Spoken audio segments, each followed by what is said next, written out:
Песня 13 о том, как Нурадын убил Тохтамыша.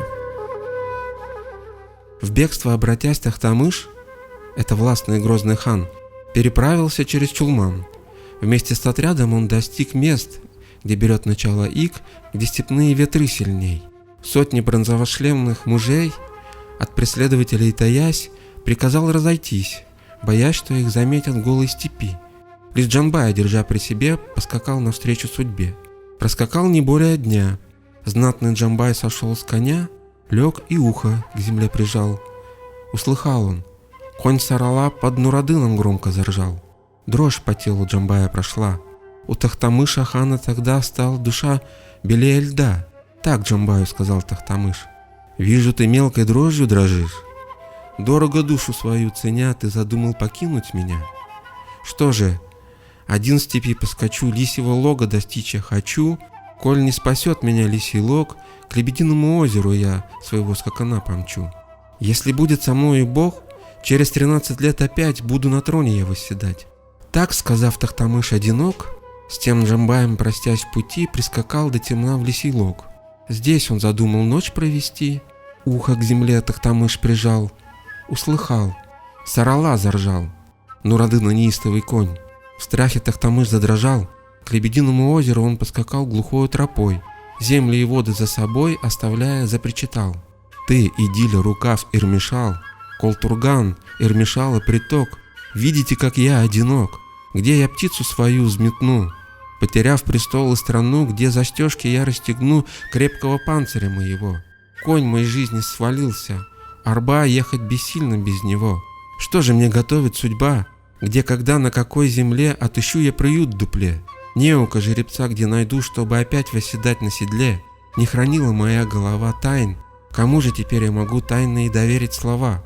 Верных воинов нет со мной, у кого же в глуши степной попросить совета смогу?» Так, причитая, он скакал, пламень душу его сжигал, плечи его тяжело давил девятиглазый панцирь стальной. Решил он, а раскалялся зной, панцирь и телогрейку снять, думает: голая степь кругом, где же мне спрятать вместе таком панцирь и телогрейку мою? Спрячу ямшани в густых листах. Если мне поможет Аллах, вернусь из степных блужданий я, панцирь найду ямшани я. Девятиглазый панцирь свой он прикрыл ямшаном травой. Нурадын чуть блеснул рассвет, прискакал Тохтамышу вослед. Что там лежит в ямшане густом, без присмотра в широкой степи? Панцирь девятиокий в степи. Панцирь надел Нурадын, поскакал, запах ямшана в степи вдыхал. К Лебединому озеру он мчался, думая одной поглощен. Рос у озера тихий камыш, прятался там хан Тохтамыш. Сердце колоколом звенит, как он жизнь свою сохранит. Он сказал: «Себя успокой, сердце мое не стучит дук-дук. Нужен ли мне твой звонкий стук, если объят я страхом тоской? Сколько есть идигеев? 2, у меня же одна голова. Здесь я чувствую смерть моя. О, копье мое в 2 острия, там, где битва, не надо стонать. Помни, что могут тебя сломать, надо ли тебе, осина, дрожать? Если здесь пройдет моя рать, срубят тебя, чтоб из тебя сделать 2 копья рукоять, чтобы потом лежать на земле, запах опавших листьев вдыхать. Ярый ветер не ведает тревог, если того пожелает Бог. Я перестану, замолкнув, дышать. Не взвивайся, песок, не злись, дождь польет, успокоишься ты. Травка степная, не шевелись, рать пройдет, успокоишься ты. Не свети мне, солнышко, мать, ты погаснешь, как туча придет. Не волнуйся, речная гладь, ты зимой превратишься в лед. Коль мою речь не примешь, вода, рассержусь на тебя тогда, диких кликну я же ребят. Выпьют тебя до самого дня, станешь болотом, черна, грязна. Птица, чья шея бела, длинна, жалобно помощи не прося, не раскрываясь мою бою рта, нет у меня такого скота, чтоб растоптал твое гнездо. Яйца вывела ты в гнезде, сына такого я не обрел, чтобы собрал их в свой подол. Если я останусь живых, если Аллахом буду ведом, если в великий нугайский дом я вступлю властелином вождем, сокола своего отыщу, сокола на тебя напущу, в небо взлетишь, почуяв страх, и успокоишься в облаках. Если озеро ты госпожа, то хозяин я многих слух, вот почему до мной кружа не терзай тревогой мой слух. Тот, кто для битвы погнал коня, с озером тебя разлучил, а с родной страной меня. сын Идигея Нурадын, пусть в тоске блуждает один, пусть желтеет, как я, вдали от родившей его земли, пусть опустеет его колчан, пусть бредет сквозь дождь и буран, не находя приюта нигде. Говорил, оказавшись в беде, вольнолюбивый муж Тохтамыш. Был я ханом, что сделал я? Торжествовала власть моя, я народом страной владел. Ядом отравленный мотылек от Нурадына улетел. Желтый мой золотой чертог, видишь, разграбил Идигей. Голос его грома грозней. Он в страну ворвался, как волк, звонкий мой золотой кубыс. Самый прекрасный в мире замолк, соколенок охотничий мой, золотым колпаком покрыт. Мой несравненный народ святой по лодыжку в крови стоит, а подпруги в 9 ремней вольно врезались в тело коней. Золотые у них стремена, золотая сбруя видна, золотой недоуздок у них, целы зубы, а сами как львы. Но взгляни на коней боевых, аргамаки стоят мертвы, молча на привязи стоят. Ты пришел, Идигей супостат, отнял все, чем был я богат. Обнимаешь наложниц моих, ждешь, чтоб я навсегда затих. Чтоб насладиться, ждешь ты дня, ждешь, когда обезглавят меня. Ты возрадуешься, Идигей. К озеру, где полно лебедей, приближается Нурадын. Сердце Тохтамыша дрожит. Нурадын, Идигея сын, к цели своей упорно спешит. Ханского рода я властелин, я без боя не сдамся врагу. Приближается Нурадын, знаю, от смерти не убегу. В день для меня роковой не спасусь, даже если землею сольюсь. Приближается Нурадын, к озеру, где густой камыш, вольнолюбивый муж Тохтамыш спрятаться в зарослях не успел. Муж Тохтамыш и Нурадын встретились один на один. Нурадын возгласил привет, и привет услыхал в ответ.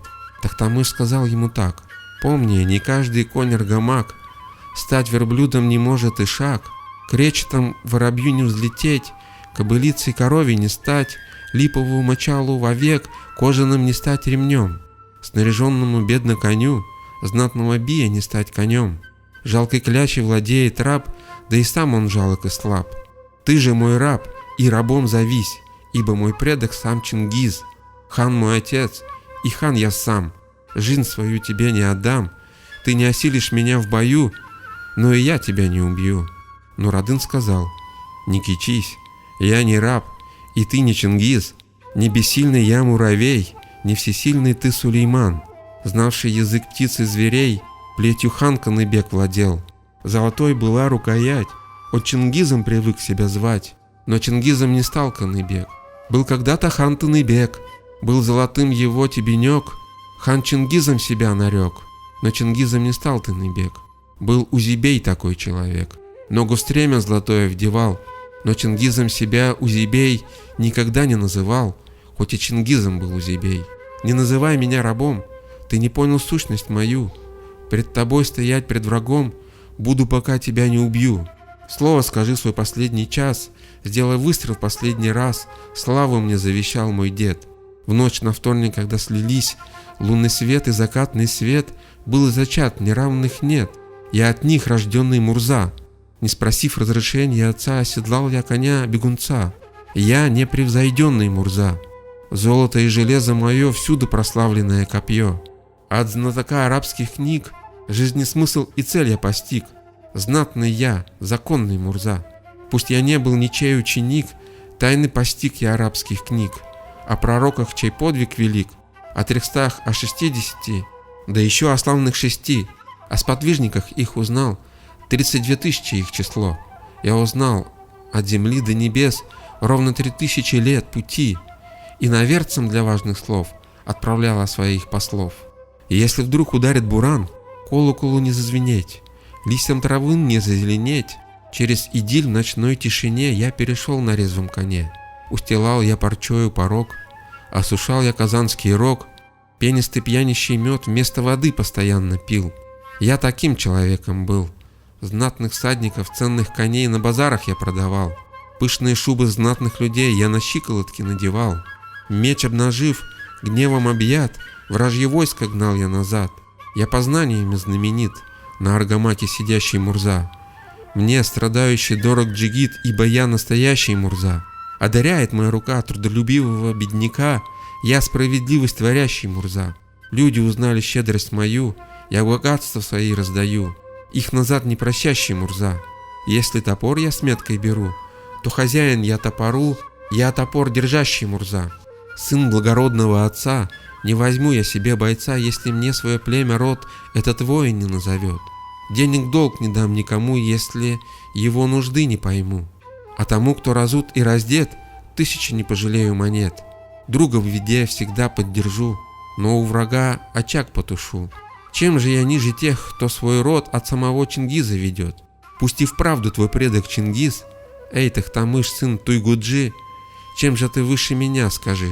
Некогда был Хаджа Ахмед, чей хохолок одна из примет. Был от него рожден Ирахмет, от Ирахмета Тимыр-Кыя, тот, чей отпрыск Кутлы-Кыя. От него рожден Идигей, я Нур-Адин, Идигея сын. Родословной горжусь своей, указал мне цель Аллах, он со мною во всех делах. Если есть что сказать, скажи, если есть что свершить, сверши. Нур-Адину сказал Тахтамыш: если песчинки ты соберешь, прочного камня не сотворишь. Если много рабов соберешь, полководца не сотворишь. Голодающим не спасти путников, уставших в пути. От Чингиза веду я свой род.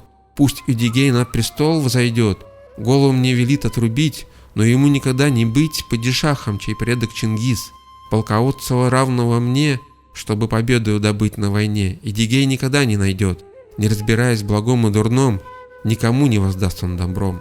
Вольнолюбивый муж Тахтамыш, все надежды на жизнь потеряв, голову высоко задрав, к стае гусей обратился так: стая серых вольных бродяг, вам не дано перелетные знать, кто безо всякой вашей вины с озера вас посмел прогнать, а меня из родной страны. Это решил наш враг Нур-Адин. Вам по озеру не плыть, мне на родине не жить. Бога, что вечен и един, будем вместе с вами молить. Пусть и Нур-Адин одинок, с опустевшим колчаном стрелок, полон тревог, не зная дорог, в страхе, в растерянности, в беде, не находя приюта нигде, по осенней земле, как листок, катится по странам чужим, ветром злым и холодным гоним. Нур-Адин Тахтамышу сказал: гуся, где и когда я согнал? Птицы, не сострадая, согнал? Разве могу стоять я здесь, слушать твои проклятия здесь? Я Нур-Адин, Идигея сын, 7 покорил я горных вершин. Все, что ныне извергнул твой род, черным горем проклятие твое, пусть на тебя самого падет. Изгнан мой славный отец тобой, мне заплачешь своей головой. Одинокий верхом на коне я скитался из края в край. Мой колчан был всегда при мне, то, что ты содеял, узнай. Метательной обратной стрелой наконец вернулась к тебе. Нам пора приступить к борьбе. Что придет и что стало, скажи. Кто ударит сначала, скажи. Молод я, ты годами стар. Первым пусть будет твой удар. Тахтамыш годами богат. Выпустил 3 стрелы подряд. Слово не подтвердила стрела. Ни одна сквозь броню не прошла. Нур-Адин стоял невредим. Он сказал: с оружием твоим вот и встретился я в бою.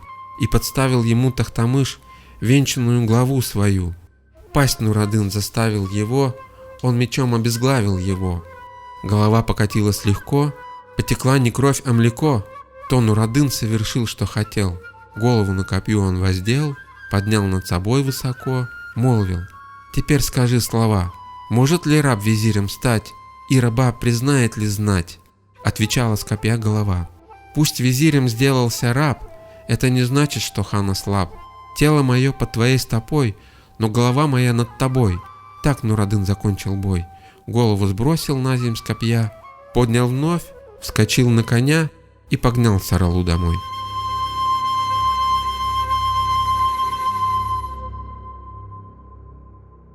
Прочитал Максум Акчурин.